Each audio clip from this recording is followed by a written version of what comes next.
Bonjour. Hello. Good afternoon. Thank you for joining us for this afternoon session of Dog Day 2024. Dog Day is a full day of celebration and exploration of documentary cinema and beyond. That's what we're going to touch upon in the next hour. It is part of the Cannes Docs industry program here at Marché du Film. The Cannes Docs program is the industry program and networking platform for anyone working with documentary film here in Cannes, filmmakers and industry representatives alike. Our venue is right next door. We've had a buzzing few days with a lot of connections and hopefully lots of good vibes and protective, thoughtful, caring moods, because that's the way we like to do it. Again, thank you for joining us this afternoon. We have an exceptional lineup this afternoon. We really do. We really, really do. We're very proud and happy to be starting this afternoon with Lina Attalah and Rasha Salti. A round of applause for them, please, as they join me on stage. Please join me on stage. Today's first session of the afternoon is entitled Confessions of Editors in 3 Acts. And Lina Attalah, who's journalist and founding editor of Mada, Masr, a Cairo-based independent news media, and Rasha Salti, commissioning editor at Arte France for La Lucarne, will explore the vexing question of reality and perspective, the burden of mediation, and the beaming lights out there that uncover different possibilities of perception and knowledge. Mysterious but promising. Thank you so much. The floor is yours. Thank you so much, Pierre-Alexis. Thank you to all of you for leaving this vibrant festival to listen to us. And thank you, Lina, for being part of this. So the idea of 3 acts is because, you know, of the famous Chekhov wisdom that a gun that appears in the first act in a play will surely be fired by the 3rd act, and we're hoping that the organization of our conversation into 3 parts will have that power. We're both editors, but really I am here to introduce Lina and Mada Masr to you all. She is, first of all, a longtime friend, and that is really what matters the most. But she's also somebody that I admire tremendously. She was named twice by Time magazine, once as the new generation leader and the muckraker of the Arab world in 2018, and she was known to be among the 100 most influential people of 2020. She's already making faces.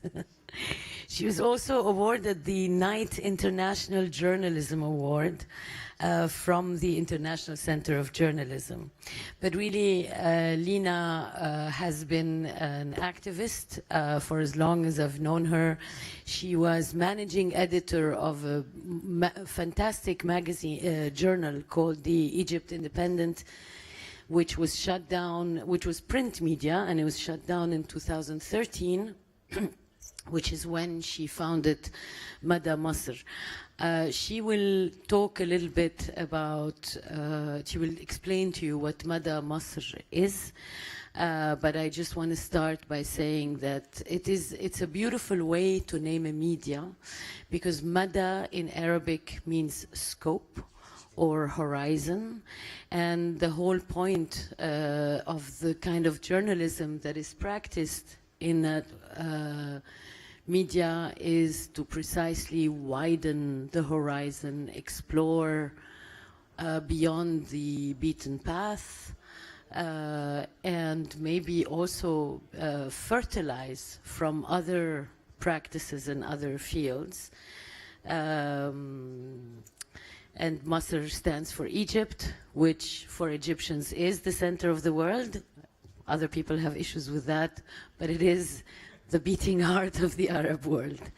So the way we've organized this is the first act, Lina decided to title Speaking Nearby.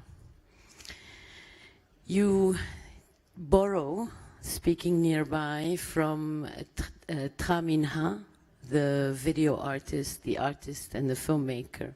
And you said you have read an interview with her that was extremely inspiring and speaks actually not to filmic practice, but to your journalistic practice. Thank you, Rasha. I will take a few steps back before answering your question. First of all, also thank you for all of you to be here, and thank you for everyone who made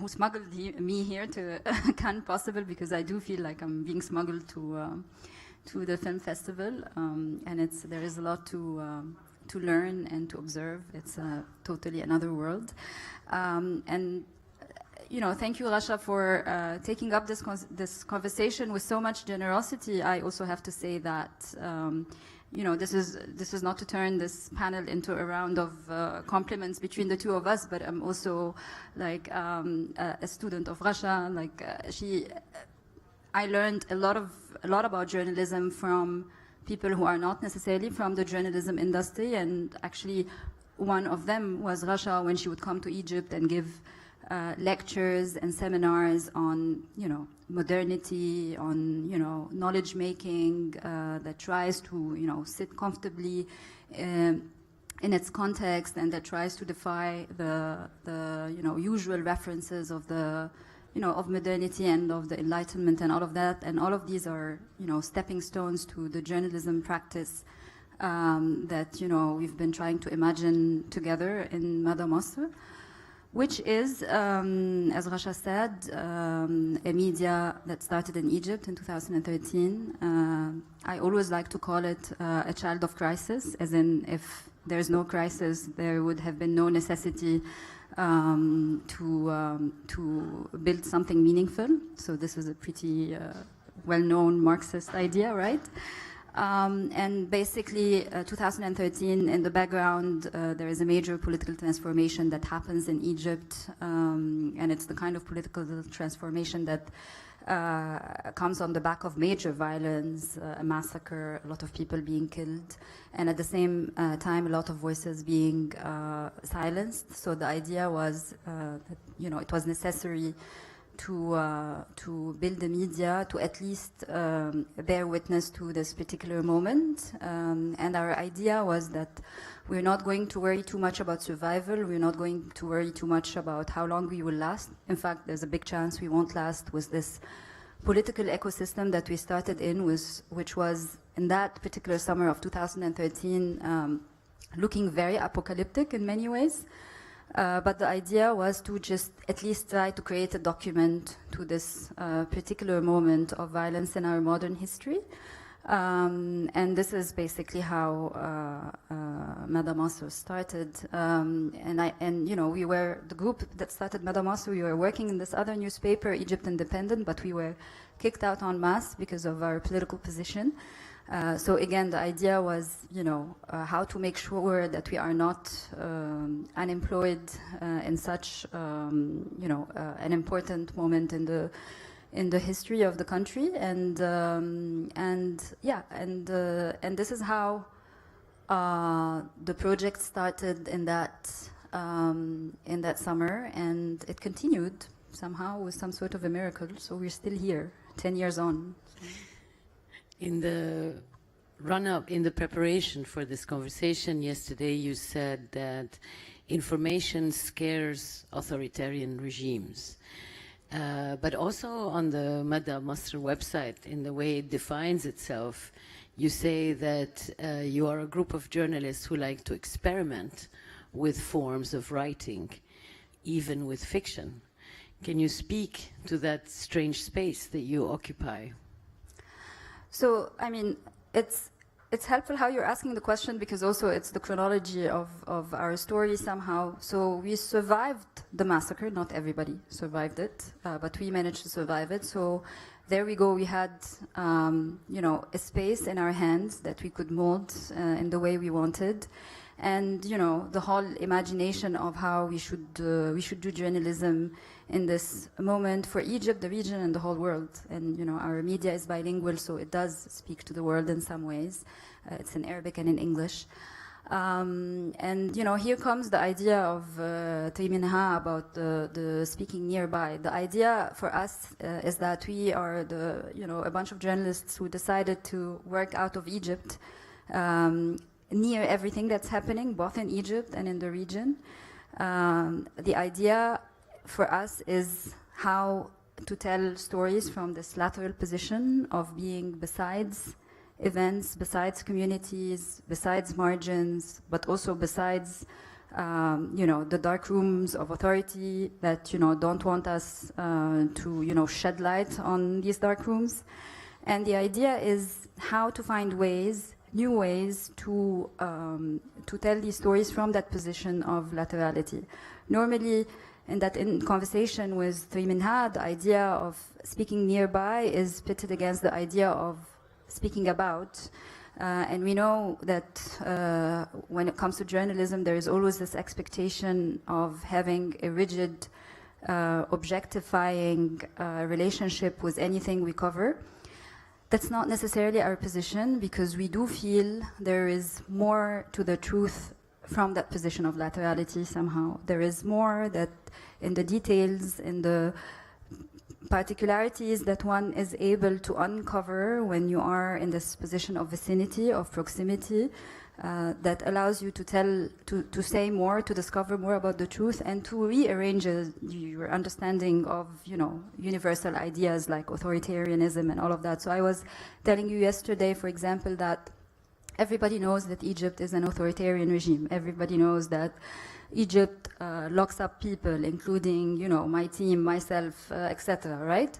I'm not interested in speaking about that. I'm constantly interested in actually coming close to that thorny area, that thorny palace that they are enveloping themselves into and hiding inside, and basically break down what does it mean to be an authoritarian regime nowadays. You know, what does it mean to rule with an iron fist 10 years after a massive popular revolution? Do these people fear us like we fear them? You know, who are the catalysts? Who are the protagonists? You know, think documentary, think film. You know, who are the people in there? And it's actually these kinds of questions that call for different types of forms that are not the rigid, objective, distant journalistic form. And we also talked about the experience of time, because with documentary filmmaking you have the luxury of deciding that making a film about an event that happened 8 years earlier, and then you make a film, and by the very nature of film, the film has its own conception of time. But when it comes to writing a text, then it seems as if you don't have the space to play with time as much. And also, you contradicted me and you convinced me. So you want to just expand also on your relationship with time. Also on your website, you mentioned that you take a long time to do your investigations. I also think I contradicted you only after being so impressed with the way you spoke about time yesterday. So maybe after I answer you can tell us a bit more about how the idea of time is so central to your thinking about documentary film practice. It's definitely something I'll take home with me. But basically what I was saying is that, again, by virtue of this idea of constant presence, of thick presence, as Donna Haraway puts it, of being there all the time, on the side, on the side of different events, different communities, and all of that, you start constantly producing things about it, what would be, quick media items, ephemeral somehow, different than the, shelf life of, say, a documentary. But at the same time, my eyes are constantly on these micro archives that are unfolding about different kinds of things, you know. So, you know, one day I'm covering a story about grain shortage in the countryside in Egypt after the war in Ukraine. And then the other day I'm covering a story about malnutrition. And another day about the government's position vis-a-vis subsidizing bread. And, you know, on the durée, it's as if the entire coverage is, you know, some sort of a documentary making that's in the making. You know, you get a story, you get a micro-archive about, you know, food sovereignty, and you get an archive about biopower, and you get a micro-archive about, you know, the state's relationship to people's bodies, and, you know, what kind of facilitations and lack thereof there is in this relation. So there is a player of time there, that's there. And also, yeah, I mean, the other thing is that in Mada, we decided to work in two paths. There is a path that's quite fast-paced, that's the news, that's reactive to the news.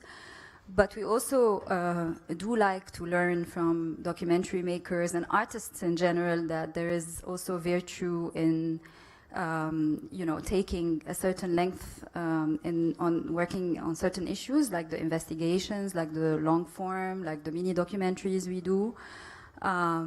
So there is the idea of taking time, but I still think the ability to play with time in the space of a screen has a value that journalism won't match. So tell us about this. Yes.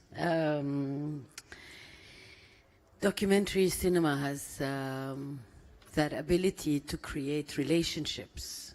I mean, by virtue of the filmmaker creating relationships with a reality, with communities, with characters, as a spectator, there is a very big possibility that you also relate to a place that you didn't know, you've never been to, that was supposedly meaningless to you. And I think, to me, like, this is one of the virtues of cinema, the power of cinema.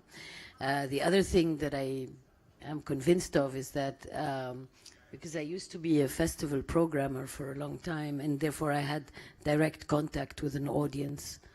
And I think TV, I'm going to say bureaucrats,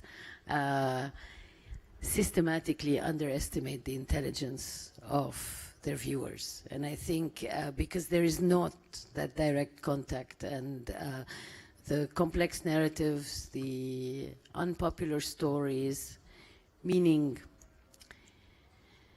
the unpopular stories. So documentary cinema allows, I think, victims to be emancipated from their victim, from remaining locked in their victim identity, and it allows perpetrators to be emancipated from that identity. Because in documentary, in cinema, forget documentary, in cinema, there is the possibility of a projection. So there is a possibility of breaching a wall, breaching a closed horizon, where you can accede to another reality. The journalists or filmmakers cannot write and should not write conflict resolution agreements, but they are so essential before the conflict is resolved, and certainly after, in producing a space where people can change, where people can become, like, slip out of really difficult states of mind or subjectivities. Which leads us to Act 2, about tragedy. How do you deal with tragedy? And Egypt is certainly surrounded by tragedies. Sudan, Libya, Sudan, and Gaza. How do you approach writing about tragedy while living it? So basically, the two main things we cover locally, domestically. When it comes to Egypt, is, you know, the authoritarianism and, you know, the state of how we are being ruled, but also the economic crisis, which is not obviously untied of the whole world dynamics, except that it's being lived in ways that perhaps are not very legible to a lot of people here in terms of you know, unprecedented levels of poverty. It's striking to me how much I actually have been having to think a lot about starvation and malnutrition, not only in relation to Egypt, but in relation to Gaza. Not only, I mean, in relation to Gaza and Sudan, but also in relation to Egypt. So, which brings us to also how regionally our decision has been to focus specifically on border areas, so countries that are bordering Egypt. Again, in keeping with this position of being nearby, in the sense that we cannot claim to be a regional media when we don't have much expertise to cover Lebanon or, you know, or Tunisia or Algeria or the world. But, you know, when it comes to areas around our borders, and, you know, we all have contentious relations with borders, it only makes sense to cover these areas. Especially that there is a dearth of journalism for different reasons in all these areas, and basically, again, the idea is to try to do two things while doing all this coverage: is to look at it for what it is. To learn from it, to understand that, you know, there's a truth that exists in every battlefield, and it takes coming close to the battlefield to understand that truth. It cannot be taken from just history or previous knowledge or convictions or ideologies or even, you know, humanism and good values and all of that. There is a truth, and a lot of the times it's a complex truth, and a lot of the times it's a difficult truth, and it has to be confronted by coming close to that. At the same time, the second aspect of the coverage is also to find linkages between these different things.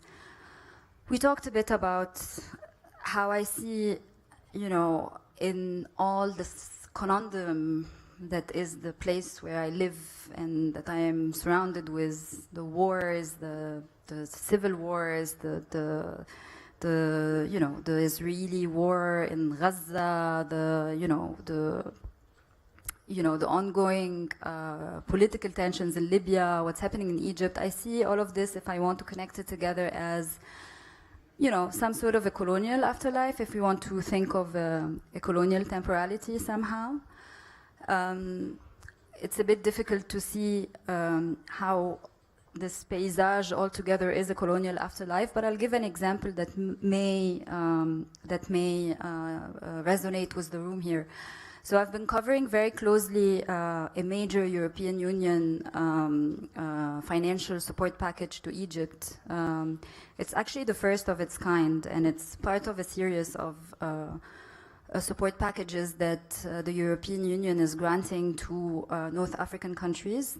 You know, in European mainstream media, these are dubbed as the migration deals, basically. So the idea is to try to sell to European populations and European taxpayers and European voters that, see, the EU is paying so much money to prevent migrants from coming in. At the same time, you know, as far as Egypt is concerned, it's not sending that many migrants really to Europe, so it's a bit of a bluff, to be honest. But at the same time, there is an investment in what great European democracies believe to be the most stable country right now, with, you know, the war happening in Gaza, with Sudan, with Libya, with, you know, the region completely being torn. Where is the only stable country? It's basically Egypt. And what is Egypt? A major authoritarian country that would love to see someone like me in jail. They tried. they did not fail. They did not succeed. I want them to fail tremendously, but many others are in jail for the work they do, including supporters of Palestine, people who have been protesting for Palestine, and all of that. So, what does this tell us? If we add this idea of this being a colonial afterlife, somehow regimes that are being instated, after colonial periods and ruling their countries in this way, being supported by Europe and the West in general, it tells us something about the world we live in today. And I feel like in covering the particularities of these different localities, it's important to also draw these lines, these intersections. And this is, for example, what makes us cover Sudan, or try to cover Sudan as much as we cover Palestine.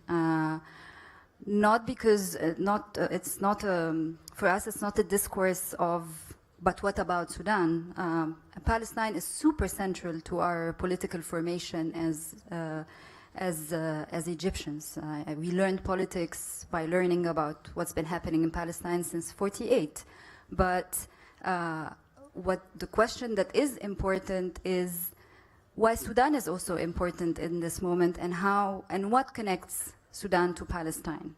So. No, great, Winded. The tragedy has its capacity. You hear the scream of horror, but you don't hear the silence of horror, because the scream is so.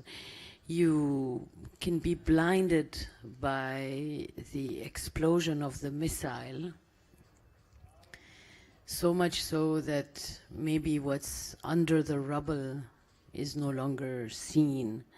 How do you strike that balance? It's just so hard to not be swept in the and not be completely debilitated by the extent of the sadness, despair, anger.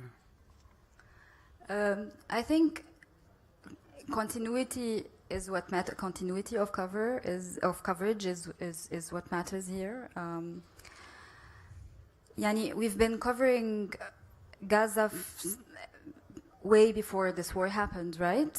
And there are so many events happening in Gaza that provide a very important context to how we can read the war currently, and in such a way where we're not limited by the scream of the explosion, of the bombings, of the victims, and so on. By the same token, with Sudan, it's been the same. We've been covering the revolution ever since it was less of a dreadful scream and more of a joyful scream of hope at some point. We covered it very closely. We learned from it. We were ready to unlearn a lot of things about what we think, what we know of Sudan. Again, in such a way where the coverage of the current war is not a one-off, is not something that's just bound to the crisis. But the most important thing for us is to keep returning and returning and returning.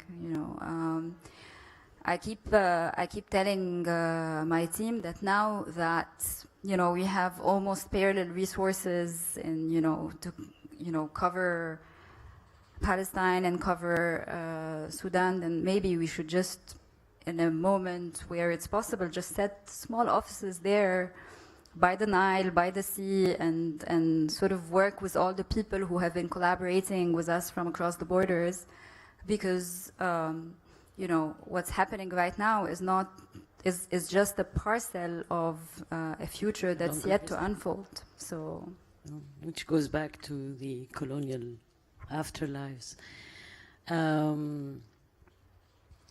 Before we move to Act 3, I want to say something that a friend of ours taught me, Usama Muhammad, Syrian filmmaker who studied in Moscow during USSR.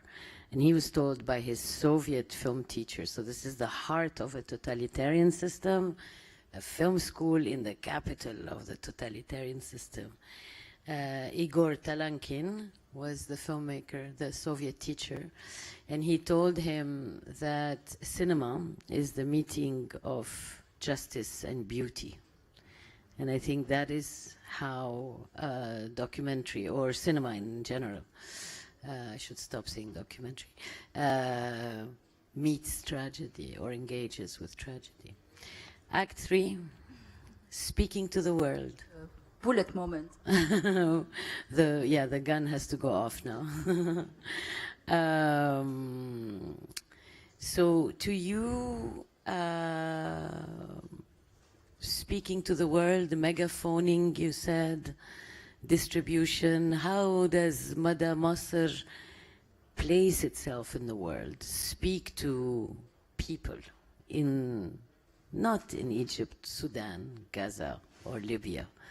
And what is the or how does the knowledge that you produce, how does it matter? So technically speaking, until we managed to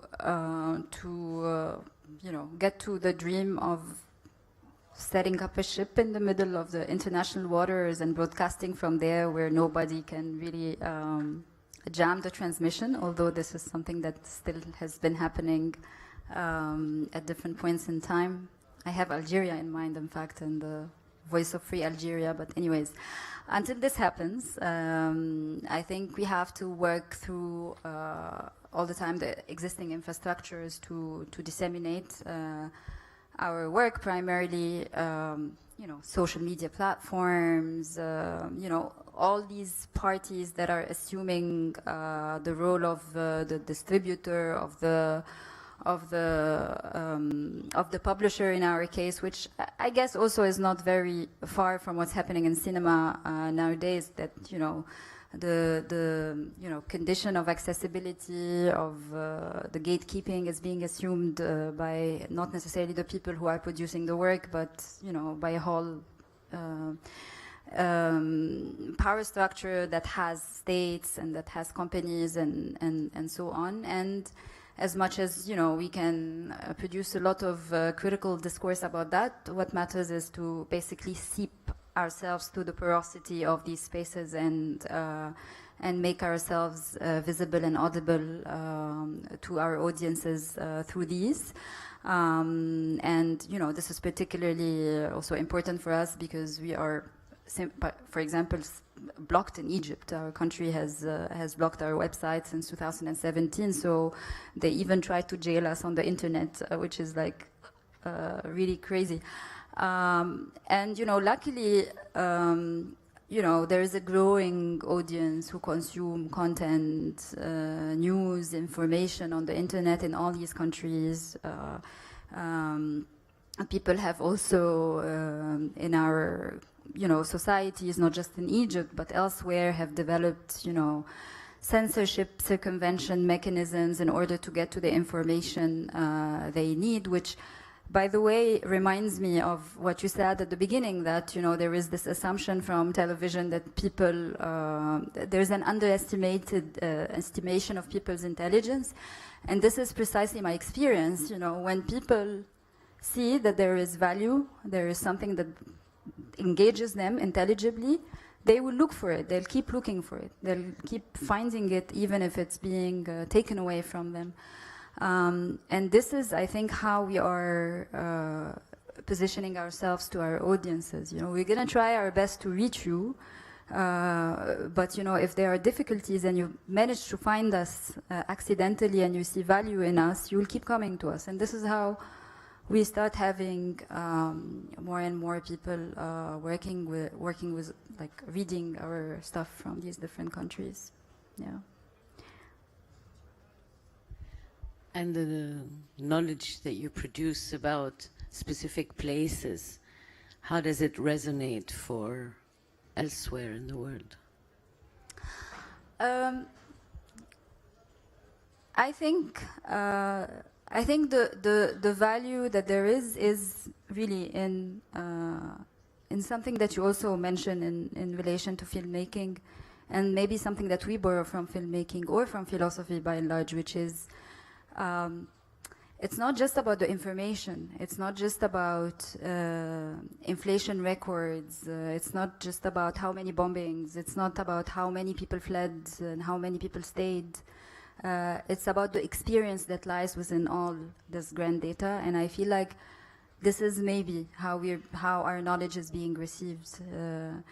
And here, you know, I can't but remember, and I know that it's overused by now, but it is an important thing, especially in a room that has, you know, filmmakers and people thinking about film, is that this idea that Walter Benjamin talks about is that the world has grown so rich in information, but also so poor in experience. And I feel that this is the knowledge-making practice that we are aspiring to. But yeah, I'm interested to ask you something about, maybe to go back very briefly to Act 2 and the tragedy. And you know, you always in your head think of us in relation to the events and the responsibility to engage with the events. What about this other project of filmmaking where, you know, you have perhaps the privilege of time, entre guillemets, but also, or between quotation marks, but also you're not bound to anything but your creative license, basically, to do whatever you want to do. What would you say is the relationship to mediating tragedy, or may I say the responsibility in that case? Is there responsibility, Aslan, in the first place? Yeah, I mean, I think in cinema, on documentary cinema, there is a possibility for, you know, cinema produces emotion. And of course, in emotion, there is motion. So it's not only that you are moved to tears or moved to have empathy, but also you might change your mind, which I think is important. And I'm not talking about manipulation, and I'm not talking about most people, when you provide them with this self-assertive narrative where there's no space for questioning, criticality, ambiguity, you know, they'll watch. Most of them will not change their mind. But when you do give a space to other possibilities, you know, when the victim is not just a victim, and is tired of being a victim, or the perpetrator, or when you look at cinema, allows you to basically move from preconceptions, and of course, as you said, mediating experience, and generating empathy, which are important. The other thing that I really love about cinema is that it's collective work. So in a micro setting, it is about collective intelligence. It's about collective creativity. I don't think it's emphasized enough, because often it's the filmmaker that's on stage, at best the filmmaker and the producer, but the other roles are underestimated. But really, what you get is something that is really the product of a collective endeavor, labor of love, yes, but also intelligence and heart, yeah, and talent. I can't agree more about I think the centrality of collectivity, collective work, not as an altruistic act or act of benevolence, but as something that's very primordial to knowledge making. I was complaining to a friend the other day that, you know, I was asked to write an article about Gaza, pregnant women in Gaza, and the idea of natality as a political act. And, you know, I wrote the text, and then, you know, there was no editor to work on it. And, you know, I was telling my friend that to be a writer without an editor is to feel naked, really, you know. Yes. It's like, what does it mean that there is no process of collective intelligence that's going there into the process? Yes, and the more we recognize this, the collective aspects in creating and writing and in finishing and publishing, and also in watching, in spectatorship, and the more we allow them to be there in our lives, I think we'd be much better off, because the logic of like savage, wild individualism, it's so clear that it's not true. It's so clear that it doesn't lead to anything but like the caricature of the idiot Donald Trump, you know, or these you know, Elon Musk, or these yeah. I think it is time, unless you have more questions. I don't. Okay, I think it's time for audience questions. You have a great watch. It kept me on track. People can, what's the rule, Pierre Alexis? People can just like, yeah, go ahead. Can you stand up? Yeah, I live in the United States of America, where technically we have freedom of speech. Oh yeah. Thank you for your presentation. I love the structure of it as well. I think it's the first kind of lecture that's had such a formal structure. I think it's brilliant. I live in the United States of America, where technically we have free speech, but people do so much to self-censor their speech, their writing, their thought, and the thought they allow others to express. And I wonder how free speech exists or doesn't in a place that does not allow free speech. How you and your team find yourself censoring yourselves or each other or not in that system. So a lot of the times when my team members or myself are interviewed, we are usually asked, so what are your red lines? And I always think that this is a ridiculous question, because why would I put red lines for myself when, you know, there's someone else who can do it, you know?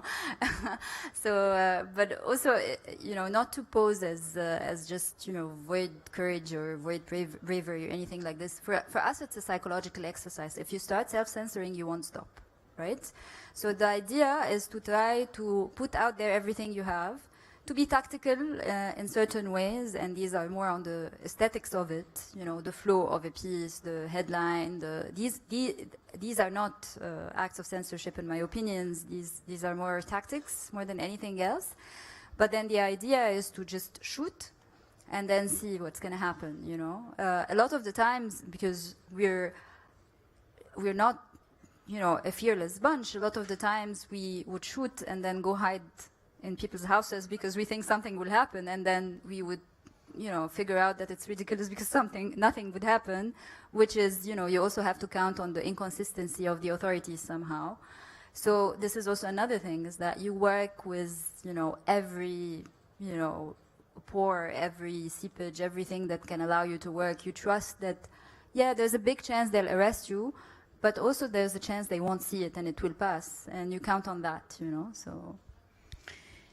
And if I must say something, like, I think when you grow up in an authoritarian regime or a dictatorship, knowing the policeman and knowing the guard of the prison, knowing them intimately is very, very useful knowledge. At some point you realize that the article that you've been censored for, which is about poverty, is about them.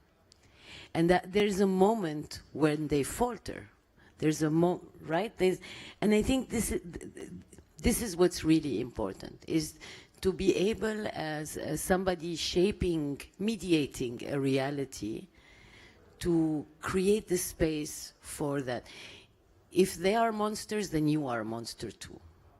Then you need to find a place where there is less of a monster in them, so you can talk to that part.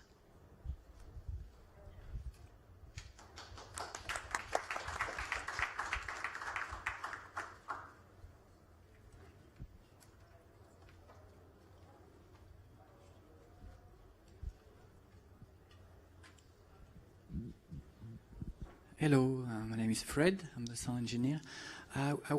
if you allow me, I would add a little bit of something about the difference with cinema. That, in my opinion, is that with cinema there is a vision of a director that, when it reaches the audience, is actually supposed to sometimes does engage the audience, and there's also a process of. Sometimes there can be a process of healing for the audience with a piece of cinema. So I want to know, in your practice, how do you see your audience? How do you relate to your audience? Do you know who is your audience, your readers?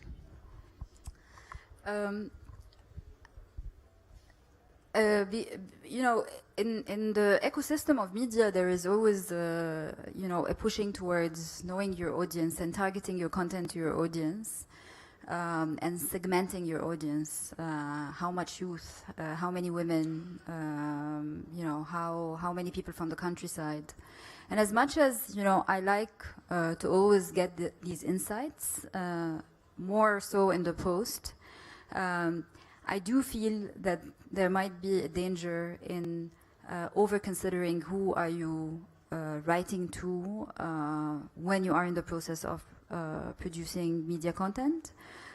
Just because, you know, I don't want to necessarily design my content in accordance to an audience. I want it to be, you know, out there and, you know, discovered in ways that even surpass my imagination, and, you know, surpass this very limiting exercise of trying to imagine who is the audience exactly and do this act of content targeting. I feel like this can be limiting to knowledge making rigor. Like, to give you an example, we are always told that people like the truth given to them in capsules, in very sharp messages, in images and not words. But then, you know, the truth is complex, and, you know, the road to the truth is so unwinded. And in order for people to also build a relationship with the truth, they need to experience these winded roads. And I'm much more interested in taking the risk of engaging with this complexity than doing the simple exercise of the, you know, sharp images, capsules, and so on. And I feel that the return for that is unexpected audiences, is steady growth, is audience that comes back to you, not audience that's just constantly, you know, circulating around the World Wide Web to look for other information capsules from elsewhere. So I think it's, for me, it's not no snobism towards acknowledging who the audience is.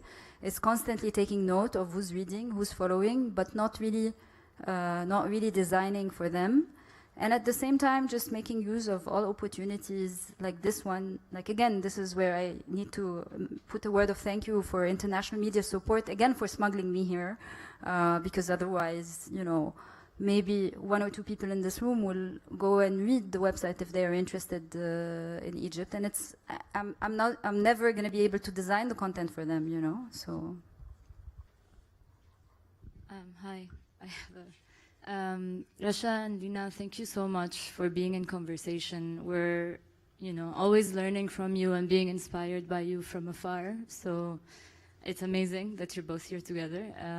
And I just have not really a question, but something that kept revolving, and I would love to hear your thoughts on it, because you touched upon time a little bit, and in relation to journalism and documentary cinema, and time in relation to urgency, but also time in relation to timing of, you know, addressing a certain narrative, and you know, how timing affects aesthetics as well, and how it affects the way you tell the story. So, you know, you, Lina, also have been through a lot of situations where you were arrested and threatened, and then you would come back and make a crazy story about something, and I'm like, oh wow, she really went for it. So it's just like this relationship between danger as well, you know, this triad of aesthetics, time, and danger is really something I would love to hear from you on. The biggest risk I've taken as a commissioning editor is formal, is supporting a formally challenging film. And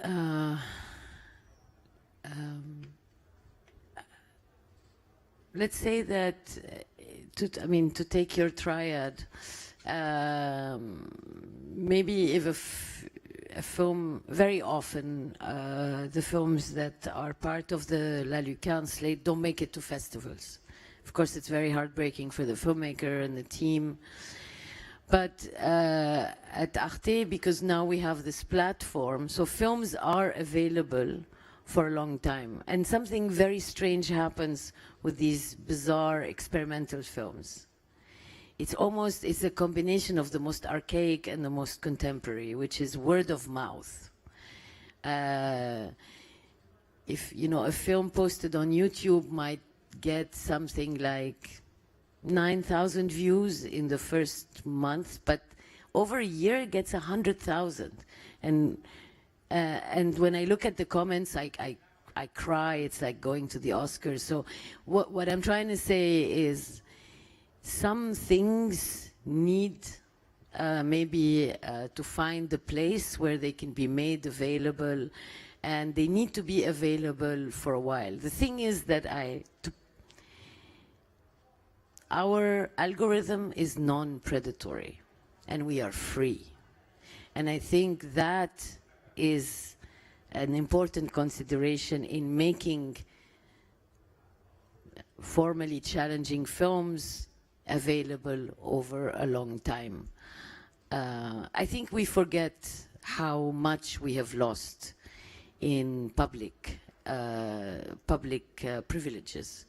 The idea that museums should be free for a while, the idea of accessing cinemas for free for a while. Today these proposals sound like, when I make them, I sound like a hippie from the 1970s, and they're completely discarded, and people lecture me about the dignity of paying at least €1 or €2 to watch. It's not dignity, It should be free. Yeah. So that's also like part of this triad. And I've not yet been to jail for making a film.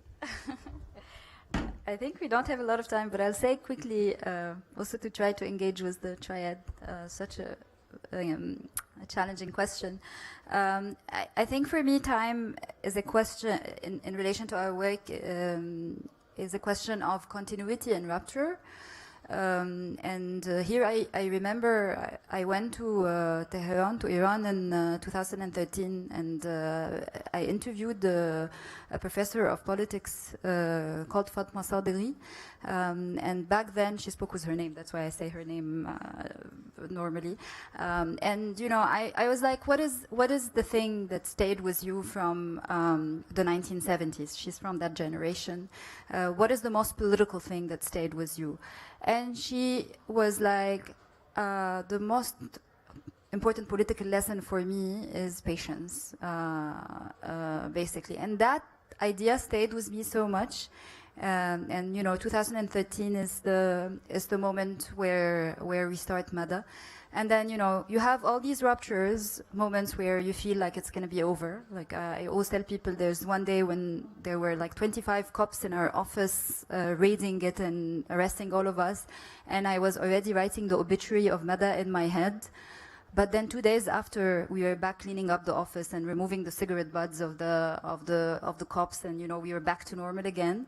So I feel like, if you have this privilege of being able to continue somehow, of being, at least physically free, then you just continue. You use, and you keep taking risks, having learned so much more and having actually known much more from your encounters with the authorities, what bothers them more, and to sort of just go back there actually for this, so.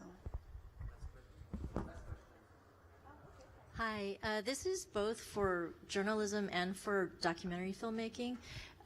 Do you think it's more important to have a perspective or to be balanced in your perspective? Or does it just depend? To have a perspective. Same.